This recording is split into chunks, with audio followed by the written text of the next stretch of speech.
Tak dobrý deň, ukážeme si teda, ako sme pridali polia a skladové lokácie do modulu POS, čiže konkrétne do kasy. Otvoríme si backend,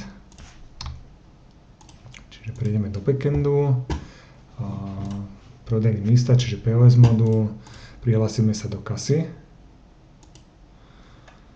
Dobre, čiže otvoríme si kasu a vidíme, že v kase sme teda ku každému produktu pridali informáciu o skladovej lokácie, čiže v tejto ľavej časti, kde máme vlastne sumár nákupný, pod názvom produktu máme umiestnený vlastne zobrazenie toho skladu, čiže sklad aj predajňa.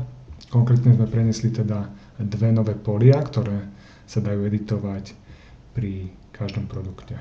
Čiže vrátime sa späť do backendu, zavrieme pokladňu.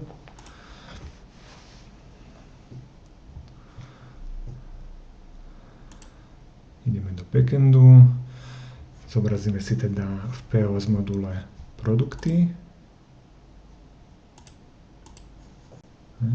Tu sme doplnili do pohľadu vlastne zobrazenie tých jednotlivých skladových lokácií, čiže vieme pridať dve lokácie ku každému produktu, otvoríme si detail produktu a v záložke sklady a máme vlastne tieto nové custom polia a vieme tu teda vypísať umiestnenie na sklade alebo umiestnenie na predajne. Čiže takto si vieme zeditovať každú jednu položku a následne po prihlásení do pokladne sa nám tieto polia prenesú vlastne v tejto navigácii, kde sa vyberajú vlastne produkty ku nákupu a takisto sa nám tie polia prenesú aj v danom zobrazení.